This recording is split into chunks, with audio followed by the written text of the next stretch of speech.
Angry Joe. How are you? I'm smallpox, I mean fine. As I understand things, you aren't so angry anymore. Hopefully my letter won't affect that.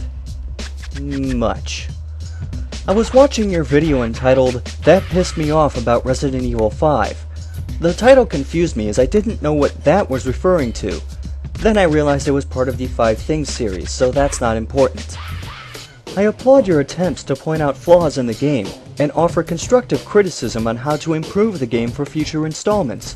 But I must voice my own opinions in regard to your opinions, in the hope that future opinions may become stronger and better supported opinions for the sake of opinions. But I have to say a few things. Aside from the fact that there's only one E and no numbers in Swenson's name, and it should be pronounced as such. In regards to the inconsistent co-op AI, your 5th reason that Resident Evil 5 pissed you off. This has been a common problem with games that involve a player cooperating with a computer-controlled character even today. I can't begin to count the number of times the AI in other co-op games, such as Left 4 Dead or Marvel Ultimate Alliance, has let me down. Is it a problem? Yes.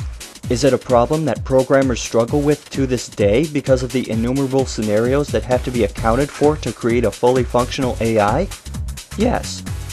But assuming that the player is fully functional, this shouldn't be that much of an issue.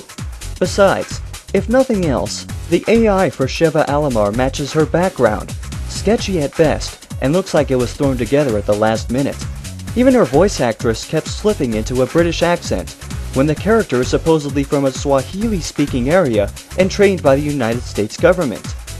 And speaking of inconsistency, when you first said melee equals epic fail, I thought you were going to mention how Chris and Sheva were capable of performing one-hit knockout moves on the Majini. After all, if both of them could do that, why wouldn't a person or 2 people do this at every given opportunity so as to have plenty of ammo for the larger enemies?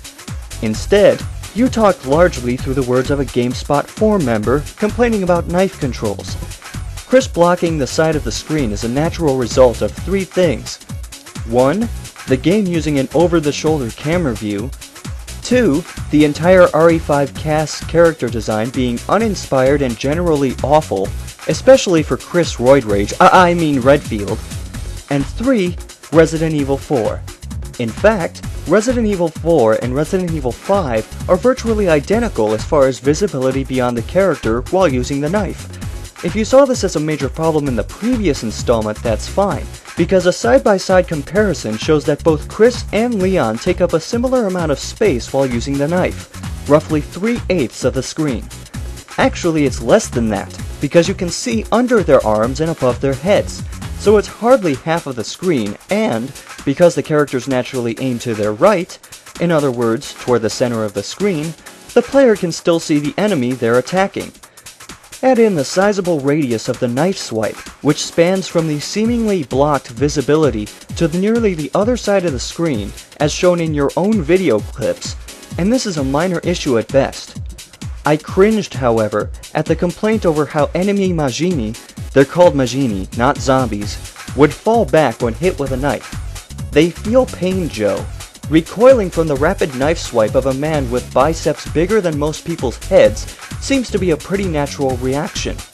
And as for having to move forward to hit them again, either there are other Majini in the area to worry about, making the idea of going after the one that got away futile and a poor strategic decision, or depending on where the knife hit them, they won't be prepared to attack long enough for the player to put away the knife, run up to them, not walk, and slash them again. On the whole, it's really not that big of an issue as you make it out to be.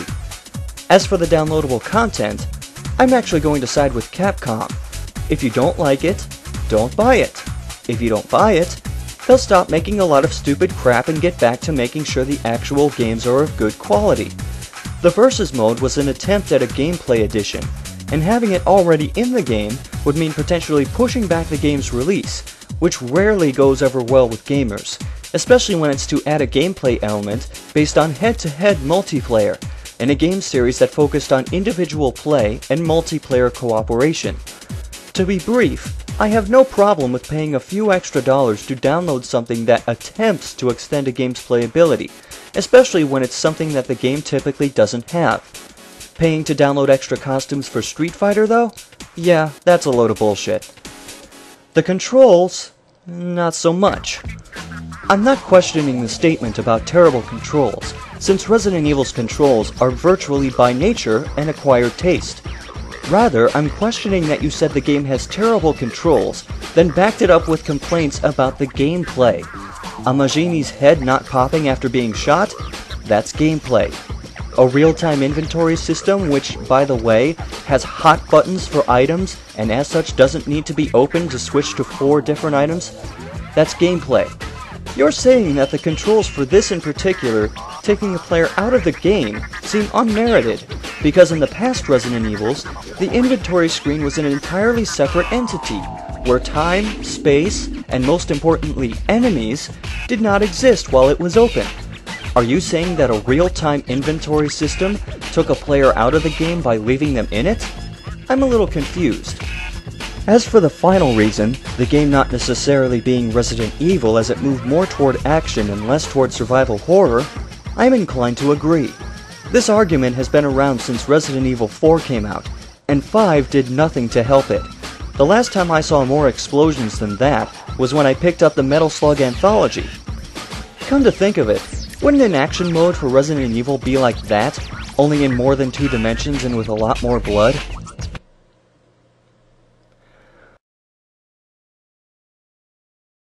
While I feel the suggestion for separate survival and action modes may be a good idea, how would such a plan work for the same game covering the same story and the same characters?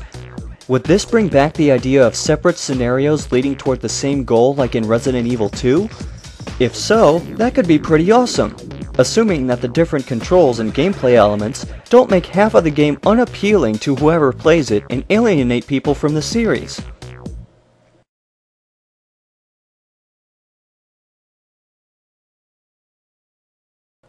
Who am I kidding? They'll buy it anyway. Most gamers are sheep, and will buy virtually anything if they are a fan of any part of the series.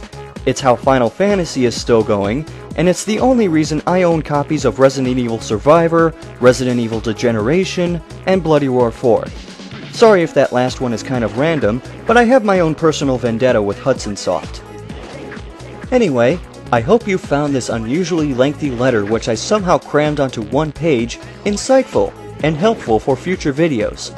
Your number 4872nd fan, SCXCR. P.S. Say hi to Johnny Knoxville for me.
Damn it!